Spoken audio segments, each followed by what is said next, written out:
ఓం శ్రీ సాయిరామ్. సాయి బంధువులరా, ఆత్మస్వరూపులరా, ప్రేమ స్వరూపులరా, అందరికీ నమస్కారం. శ్రీ సాయి సచ్చరిత్ర OV యథాతథం. హేమాడ్ పంత్ మహాశయుడు మరాఠీ భాషలో బాబా అనుగ్రహంతో వ్రాసినటువంటి గ్రంథాన్ని యథాతథంగా తెలుగులో అనువదించినటువంటి ధన్యజీవి కుమారి మణియమ్మ. ఈ తల్లి హైదరాబాదులో ఉన్న కిషన్ బాగులో బాబాగారి మందిరాన్ని నిర్మించుకొని అక్కడే జీవితాన్ని చివరి వరకు జీవించి తరించింది. ఈ యొక్క OV గ్రంథాన్ని మనం కొన్ని ఓవిలు పారాయణం చేసుకుంటూ విశ్లేషణ చేసుకుంటూ వస్తూ ఉన్నాం. ఈరోజు 60వ ఓవి అంటే 3వ అధ్యాయం 60వ ఓవి నుంచి పారాయణం. ఎక్కడైనా బాబాగారు అనుగ్రహిస్తే విశ్లేషణ.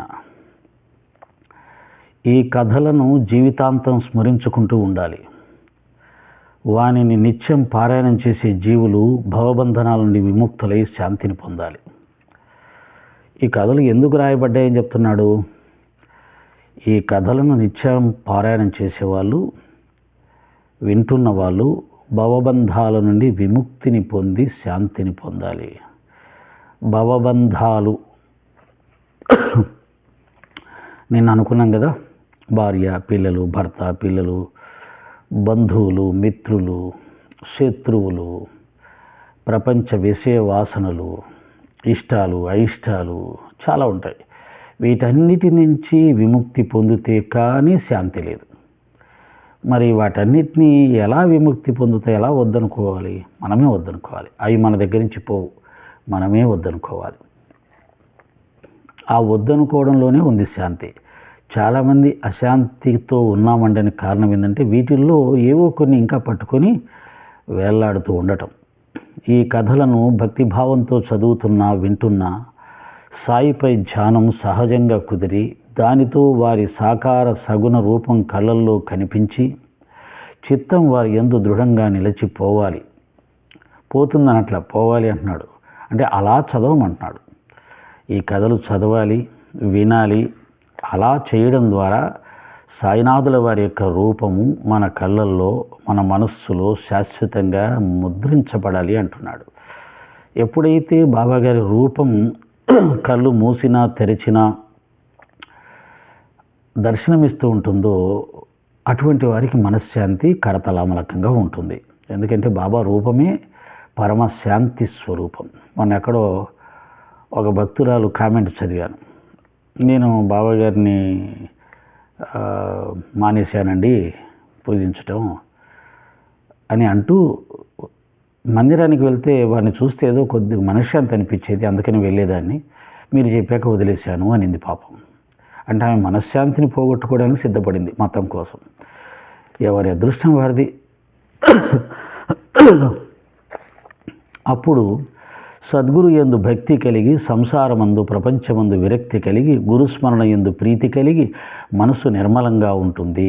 అలా ఈ కథలు వినడం ద్వారా, బాబాను ధ్యానించడం ద్వారా ఆయన యందు భక్తి కలుగుతుంది. సంసారము యందు ప్రపంచమందు విరక్తి కలుగుతుంది. ఆ విరక్తి కలగలేదు అని అంటే మనం ఇంకా బాబాని పూర్తిగా ప్రేమించట్లేదు. తప్పు ఎప్పుడు మన వైపే ఉంటుంది, బాబా వైపు ఉండదు. ఇది బాగా గుర్తుపెట్టుకోవాలి.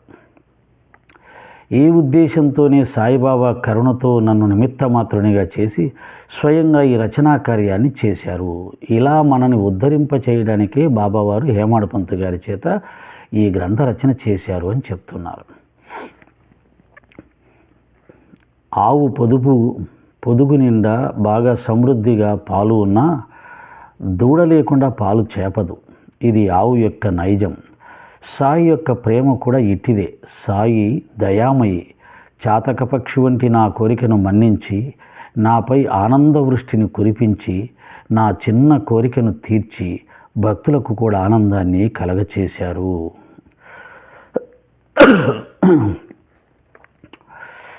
భక్తి ప్రేమల కౌతుకం ఎంత విచిత్రం.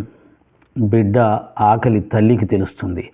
అందుకే బిడ్డ నోరు తెరవకముందే బిడ్డ నోటికి తన స్తన్యాన్ని అందిస్తుంది. ఆమె బాధ ఎవరికి అర్థమవుతుంది? బిడ్డకది తెలియదు. అడగకుండానే తల్లి తప్ప అన్యులెవరు స్తన్యం ఇవ్వగలరు? బిడ్డను నగలతో అలంకరించి తల్లి ఆనందిస్తుంది, కానీ అందులోని మాధుర్యాన్ని బిడ్డ ఎరగడు. ఆ కౌతుకం ఒక్క తల్లికే తెలుస్తుంది. సద్గురువు పద్ధతి కూడా ఇదే. నా బిడ్డ యొక్క అవసరాలను ఎవరు తీరుస్తారు అన్న తపన తల్లికి తప్ప ఎవరికి ఉంటుంది? అలాంటి వాత్సల్యం అరుదు. మంచి తల్లి కడుపున పుట్టడం దేవుడు అనుగ్రహించిన మహాభాగ్యం. ఎంతో బాధను సహించి జన్మనిచ్చిన తల్లి కష్టం బిడ్డలు ఎరుగరు. ఈ విషయంలో బాబా చెప్పిన ఒక మాటను వినిపిస్తాను. సజ్జనులైన శ్రోతలు శ్రద్ధగా వినండి. తల్లి యొక్క గొప్పతనాన్ని చెప్తున్నారు. తల్లి నరకయాతన అనుభవించి మరణ బాధను చవిచూసి బిడ్డకు జన్మనిస్తుంది. కానీ ఆ తర్వాత ఆ బిడ్డను పెంచి పెద్ద చేయడానికి కూడా ఎంతో శ్రమ పడుతుంది. పెరిగి పెద్దవాడైనటువంటి పిల్లలు ఆ తల్లిదండ్రుల విషయంలో ఎంతవరకు తిరిగి ఆ ప్రేమను పంచుతున్నారు, బాధ్యతను నిర్వర్తిస్తున్నారు అని ఆలోచిస్తే చాలా బాధేస్తుంది. కాబట్టి ఈ గ్రంథంలో ఏదో ఒక విషయం చెప్పాడని కాదండి, అనేక విషయాల్ని బాబాగారు సమయోచితంగా స్పృశిస్తూ మనని ఆ మార్గంలో, ఆ విషయంలో జ్ఞానవంతులను చేసి పాపం తలగకుండా పుణ్య మార్గంలో నడపడానికి ప్రయత్నం చేశారు. చూడండి, ఇక్కడ ఏం సంబంధం? గురువు గొప్పతనం చెప్పొచ్చు, తల్లి గొప్పతనం ఎందుకు చెప్పాలి? కానీ తల్లి గొప్పతనం కూడా చెప్పడం ద్వారా భౌతిక జీవితంలో పిల్లలు తల్లిదండ్రుల విషయంలో బాధ్యత సక్రమంగా నిర్వర్తించాలి. అది నిర్వర్తించకుండా ఆధ్యాత్మిక జీవితంలో ప్రవేశిస్తే ఫలితం లేదు అని సాయినాథుల వారు స్వయంగా భావించి మనని ధర్మ మార్గంలో నడిపించడానికి ప్రయత్నం చేశారు. అందుకనే ఈ గ్రంథం సకల శాస్త్రసారం అని చెప్తూ ఉంటాం. ప్రేమతో, భక్తితో, విశ్వాసంతో, నమ్మకంతో, శ్రద్ధతో చదివితే ఎన్నో అద్భుత విషయాలు గ్రంథం ద్వారా మనకు లభిస్తాయి. ఆ విషయాలన్నీ మన సనాతన ధర్మంలో మన ఋషులు, మన యొక్క గురువులు, మునులు మనకు అందించినటువంటి విషయాలే. మా విషయాలే మీలో ఉన్నాయి, మా విషయాలు గ్రంథంలో ఉన్నాయంటే మళ్ళీ నవ్వు వస్తుంది నాకు. మీ విషయాలు ఈ గ్రంథంలో ఉండడానికి కారణం ఏంటంటే మీ కాదు, మన విషయాలు ఈ గ్రంథంలో ఉండడానికి కారణం ఏంటంటే ఆయన మన సనాతన దైవం కాబట్టి. లేకపోతే అవి ఎందుకు ఉంటాయి? ఖురాన్ విషయాలు ఇందులో రాసేవాళ్ళు రాయలేదు కదా.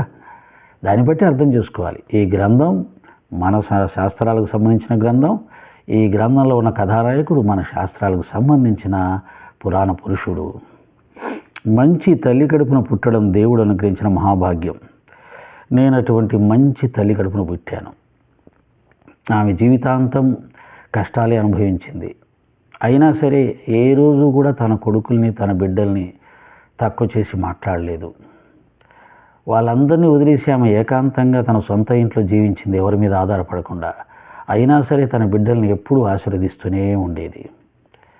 అమ్మ గురించి ఎంత చెప్పినా తక్కువే, చెబితే మళ్ళీ మాటలు రావు కాబట్టి ఆప్ చేస్తున్నా. సాయిరామ్. ఈ విషయంలో బాబా చెప్పిన ఒక మాటను వినిపిస్తాను. సజ్జనులైన శ్రోతలు శ్రద్ధగా వినండి. క్రీస్తు శకం 1916వ సంవత్సరంలో ప్రభుత్వంలోని నా ఉద్యోగం ముగిసింది. నా అర్హతను అనుసరించి నా పింఛను నిర్ణయమైంది. అప్పుడు షిరిడీ ప్రయాణానికి సమయం వచ్చింది. అది గురు పౌర్ణమి రోజు. గురు పూజకు భక్తులు సమావేశమయ్యారు. అన్నా చించనీకుడు తనంతట తానే బాబాతో నా గురించి సిఫారసు చేయడం వినండి. అన్నాకు నాపై చాలా చింత. బాబాతో, ఇతనిది పెరుగుతున్న సంసారం బాబా, అందువల్ల ఇతనిపై కృప చూపండి. ఇతనికి వచ్చే పింఛను ఏం సరిపోతుంది చెప్పండి. అన్నా సాహెబ్ను వేరే ఉద్యోగంలో ఉంచి ఇతని చింతను దూరం చేయండి అని ప్రార్థించాడు. అంటే బహుశా అప్పటికి ఇంకా హేమాడ్ గారి బాధ్యతలు తీరలేదనుకుంటాను. ఇంకా కుటుంబ బాధ్యతలు ఉన్నాయి. ఉండగానే రిటైర్ అయిపోతూ ఉన్నాడు. రిటైర్ అయిపోతే సగం జీతమే వస్తుంది, అది సరిపోదు. ఆ విషయాన్ని అన్నా చించనీకరు బాబా గారికి విన్నవించుకున్నాడు. అప్పుడు బాబా ఏమన్నాడు చూడండి, ఇతనికి ఏదో ఒక ఉద్యోగం లభిస్తుంది. ఇప్పుడు నా సేవ చేయని ప్రపంచం సుఖమయమవుతుంది. ఇతని పళ్ళ్యాలు ఎప్పుడూ నిండి ఉంటాయి. యావజ్జీవం అవి ఖాళీ కావు. భక్తితో నావాడి ఉంటే ఇతని ఆపదలను హరించి వేస్తాను. ఎలా ప్రవర్తిస్తే మాత్రం చెడిపోయేది ఏముంది అని అనేవారు మూర్ఖులు. ధర్మాచరణను త్యజించిన వారి సహవాసాన్ని విడిచిపెట్టాలి. అలాంటి వారిని భయంకరులుగా తలచి వారు ఎదుట పడితే పక్కకు తొలగిపోవాలి. వారి నీడలోనైనా ఉండకూడదు. కష్టాలను సహించాలి. ఆచారహీనులు, శీలభ్రష్టులు, బుద్ధిహీనులు, మంచి చెడు తారతమ్యం తెలియని వారు తమ మనోభీష్టాలను ఎలా పొందుతారు? ఏ రుణానుబంధం లేకుండా ఎవరూ మన వద్దకు రారు. శ్వాస సూకరాలైనా దోమలైనా అంతే. కనుక చీచీ పో పొమ్మని ఎవరిని తరిమివేయకండి. ఇకపై ప్రేమతో భక్తిభావంతో నా సేవ చేస్తే దేవాది దేవునికి కరుణ కలిగి అక్షయమైన నిధి ప్రాప్తిస్తుంది. మరి ఈ పూజ ఎట్లా చేయాలి? నేనెవరినో నిశ్చయంగా ఎలా తెలుసుకోవాలి? సాయి యొక్క శరీరం నశించిపోయేది. అవినాశి అయిన బ్రహ్మ పూజింపదగినవాడు. నేను అష్టదా ప్రకృతి రూపంలో నలదీశలా వ్యాపించి ఉన్నానని శ్రీకృష్ణుడు అర్జునునికి గీతా వ్యాఖ్యానమందు చెప్పాడు. స్థావర జంగమాత్మక జగత్తులో వివిధ నామరూపాలన్నింటిలో నేనే అష్టదా ప్రకృతిగా నటిస్తున్నాను. ఇది నా చమత్కారమే. ఓం ప్రణవం నా వాచకం, దాని వాచ్యం నేనే. విశ్వంలో అనేక వస్తువుల్లో నేనే నిండి ఉన్నాను. ఆత్మ భిన్న వస్తువు కాదు. దశ దిశల్లోనూ అన్ని ప్రదేశాల్లోనూ నేనే నిండి ఉన్నాను. ఇక దేనిని కోరటం? ఇలా అంతటా నేనే సంపూర్ణంగా ఉన్నానన్న భావంతో, నేను నాది అన్న భేదభావం తొలగిపోగా అప్పుడు ఇంకా కోరేది ఏముంటుంది? కోరిక బుద్ధిలో జనిస్తుంది. దీనికి ఆత్మతో సంబంధం లేదు అని చెప్పారు. ఇందులో కృష్ణుడు చెప్పింది కొంత చెప్పాడు, ఆయన కొంత చెప్పాడు. చాలామంది ఏమనుకుంటారంటే ఇదంతా బాబానే చెప్పాడు అనుకుంటారు. కాదు, దీంట్లో కొన్ని వాక్యాలు కృష్ణుడు చెప్పినవి ఉన్నాయి. అయితే ఇదే విషయాల్ని సచ్చరిత్ర దీని తర్వాత వచ్చే కొన్ని ఓవిల్లో ఇదే విషయాన్ని సాయినాథుల వారు కూడా స్వయంగా చెప్పారు. దీన్ని ప్రత్యనారాయణరావు గ్రంథంలో ఈ యొక్క 3వ అధ్యాయం చివరలో బాబాగారి అమృత వాక్కులు అంటూ రచించడం జరిగింది. నేనే సృష్టి స్థితిలయ కారకునని బాబాగారు చెప్పారు. అది కూడా ఉంది, జాగ్రత్తగా చూడండి. రేపు చెప్తాను నేను మళ్ళీ. అయితే ఇక్కడ అన్నా చెంచనీకర్ ఏమడిగాడు? హేమాడు పంతుకు కుటుంబ పోషణకు సరిపోదు పెన్షను, మీరు ఏదన్నా వేరే ఉద్యోగం చూడండి అంటే తప్పకుండా అతనికి మరొక ఉద్యోగం దొరుకుతుంది. ప్రస్తుతం అతను నా సేవ చేయని అన్నాడు. అంటే గురు సేవ చేయడం ద్వారా అతనికి పూర్వజన్మ కర్మలు ఏవో ఉన్నాయి, అవి తొలగిపోయే అవకాశం ఉంది. కాబట్టి ముందు నా సేవ చేసుకోమను. దానివల్ల వచ్చే పుణ్యఫలం, గురుసేవ వల్ల వచ్చే పుణ్యఫలం అతని పూర్వజన్మ కర్మ ఫలితాలు ఏమైనా ఉంటే వాటిని తొలగిస్తుంది. అందుకని ముందు ఆ యొక్క పనిని నియోగించారు ఆయనకి. ఆ తర్వాత అభయం ఇచ్చాడు. ఏమని? అతని ఇంట్లో పళ్ళ్యాలు జీవితాంతం నిండి ఉంటాయి, ఎప్పుడూ ఖాళీ కావు. అంటే వాళ్ళ ఇంట్లో వాళ్ళకి ఏ రోజు కూడా ఆర్థిక ఇబ్బందులు కానీ లేదా అవసరాలు తీరకపోవడం కానీ ఉండదు. పల్లెలు నిండి ఉంటే అంటే కేవలం అన్నం మాత్రమే దొరుకుతుందని కాదు, అతనికి ఏ ఇబ్బంది లేకుండానే గడిచిపోతుంది అన్నాడు. ఆ తర్వాత కొన్ని సూచనలు చేశాడు. జాగ్రత్తగా ఉండాలి, దుర్మార్గులతో మూర్ఖులతో సహవాసం చేయకూడదు, వారికి దూరంగా ఉండాలి. ఎవరైతే ఎటువంటి దుష్టులు ఉంటారో వారు కనిపిస్తే వారి ఎదుట కూడా పడకూడదు, పక్కకు జరిగి వెళ్ళిపోవాలి. అంటే వారితో స్నేహం చేయకూడదు అన్నాడు. కాబట్టి ఇది కూడా జాగ్రత్తగా వినాలి. కొంతమంది ఏమంటారంటే బాబా భక్తులు మనం ఎవరైనా కొంతమంది మోసం చేస్తుంటే సమాజాన్ని, గురువుల వేషంలో మోసం చేస్తున్నా లేదా వేరే రకంగా డబ్బు కోసం బాబా గారి భక్తిని పక్కదారి పట్టించి వేషాలు వేస్తున్నా మనం వారి గురించి చెప్పినప్పుడు ఏమంటారంటే ఎవరి గురించి విమర్శించొద్దు అన్నారు కదా బాబా గారు అని చెప్పి.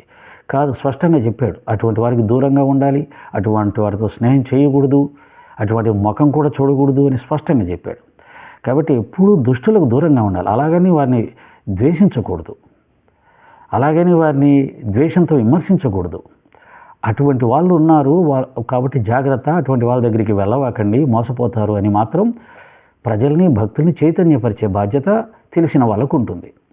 ఇది వీలైతే ప్రేమతో చేస్తే ఇంకా మంచిది. అంటే దుష్టులను కూడా ప్రేమిస్తూ వారిని సంస్కరించాలని ప్రయత్నం చేస్తూ వారిలో ఉన్న చెడు గుణాలను వారికి తెలియచెప్పే ప్రయత్నం చేయొచ్చు. వాళ్ళు వినకపోతే అటువంటి వారి దగ్గరికి వెళ్ళొద్దు అని అమాయకుల్ని మంచి వాళ్ళని మనం చైతన్యపరచాలి. ఇది విమర్శించడం కాదు, ద్వేషించడం కాదు. విమర్శించకుండా, కేవలం ద్వేషించకుండా, వారి గురించి చెడు ప్రచారం చేయకుండా మంచి ఉద్దేశంతో కూడా ఈ పనులు చేయొచ్చు. కాబట్టి అలా బాబా గారు దుష్టులకు, దుర్మార్గులకు దూరంగా ఉండమన్నాడు. అలాగే అధర్మంగా జీవించే వారి విషయంలో కూడా హెచ్చరించాడు. అలాగే ఎలా పడితే అలా జీవిస్తే పోయేదేముంది అని అనుకునే వాళ్ళు ఉంటారు. అలా అనుకునేవాడు ఏమీ పొందలేదని చెప్పాడు. బాబా భక్తుల్లో చాలామంది ఇప్పటికీ ఉన్నారండి. అంతా బాబానే చేయిస్తున్నాడు, అంతా బాబానే చేయిస్తున్నాడు అని చెప్పేసి తప్పుడు మార్గంలో పోయే వాళ్ళు ఉన్నారు, తప్పుడు పనులు చేస్తున్న వాళ్ళు ఉన్నారు, తప్పుడు మాటలు మాట్లాడుతున్న వాళ్ళు ఉన్నారు. అంతా బాబానే చేయిస్తున్నాడు అని అనేస్తూ ఉంటారు. ఎలా పడితే అలా చేస్తూ అంతా బాబానే చేస్తున్నాడు. లేదు, భగవంతుడు నీకు వివేకం ఇచ్చాడు. నువ్వు చేసేది మంచా చెడా అని ఆలోచించుకోవాల్సిన బాధ్యత నీకు ఉంది. ఏ ఆలోచన వస్తే ఆ ఆలోచన బాబానే ఇచ్చాడు. ఇది తప్పండి. ఇలా అనడం ద్వారా బాబా యొక్క తత్వాన్ని, బాబా భక్తి మార్గాన్ని పలచన చేస్తున్నారు, అవమానం పాలు చేస్తున్నారు. ఎందుకంటే బాబా చెప్పాడన్న మాటలు చాలా మారిపోతున్నాయి. మళ్ళీ తర్వాత అది ఫెయిల్ అయిపోతుంది. మరి బాబా చెప్తే ఫెయిల్ అవ్వకూడదు కదా. బాబా చెప్తే మన మధ్యలో గొడవలు రాకూడదు కదా. కాబట్టి బాబా చెప్పాడు అనేది కాదు, మనకు మన సంస్కారాల ప్రకారంగా ఆలోచనలు వస్తుంటాయి. మనం వాటిని సరైన పద్ధతిలో ఆలోచించకుండా ఇంప్లిమెంట్ చేస్తూ బాబా మీద వేసేస్తున్నాం. అది కరెక్ట్ కాదు.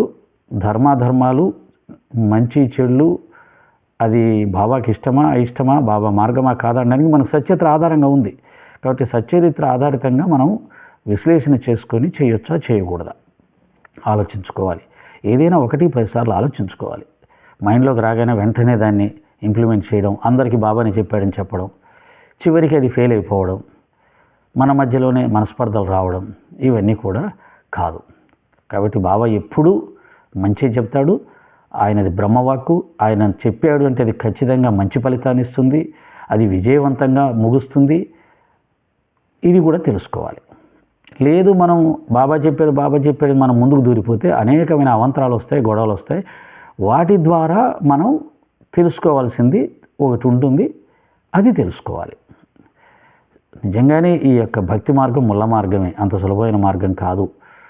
మన సంస్కారాలు, మన ఆలోచనలు, మన కోరికలు, మన ఎన్నో రకాలు, మన ఆత్మ వంచన, మన మనసును మనమే మోసం చేసుకోవడం, మన వారిని మనమే ద్వేషించుకోవడం, పైకి ఒకటి మాట్లాడడం, లోన ఒకటి పెట్టుకోవడం, మనకి ఇష్టమైన వాళ్ళు ఏం మాట్లాడినా బ్రహ్మాండం అనుకోవడం, మాకు ఇష్టం లేని వాళ్ళు ఎంత గొప్పగా మాట్లాడినా బాగాలేదనుకోవడం, అబ్బబ్బబ్బా ఎన్ని ఉంటాయో. అందుకని వీటన్నిటినీ జయించుకుంటూ వెళ్ళాలి, ముళ్ళు ఏరుకుంటూ పోవాలి. దీనికి సాధనా మార్గం ఒకటే ఉపయోగపడుతుంది. రోజు అధ్యయనం చేయాలి, మన మనసును మనం పరిశీలించుకోవాలి.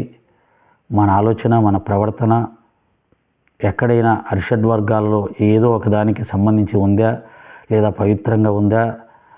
ముఖ్యంగా మనం చేసే పని లోకం దృష్టిలో కానీ, సమాజ దృష్టిలో కానీ, వ్యక్తుల దృష్టిలో కానీ వారి మీద వ్యతిరేక భావంతో ఆలోచిస్తున్నామా, వ్యతిరేక భావంతో మనం ఈ యొక్క అభిప్రాయాన్ని వ్యక్తం చేస్తున్నామా, లేదు నిజంగానే వారి మంచి కోరి చేస్తున్నామా, నిజంగానే సమాజ హితం కోరి చేస్తున్నామా, స్వార్థమేమీ లేదా, వ్యక్తిగతమేమీ లేదా.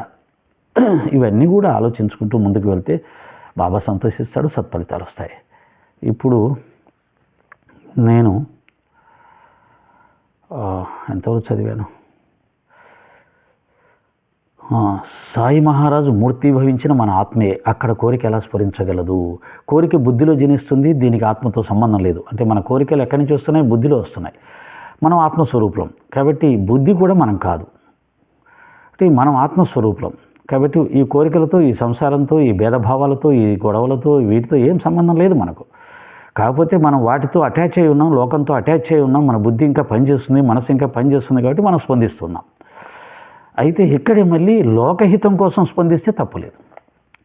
లోకహితం కోసం స్పందిస్తే నీ కోపం రాదు. సాయి మహారాజు మూర్తి వహించిన మన ఆత్మయే, అక్కడ కోరిక ఎలా స్ఫురించగలదు. బాబాగారు ఎవరు? పరమాత్మ, ఆత్మ. మరి ఆయన ఉన్న చోట కోరిక ఎందుకు వస్తుంది?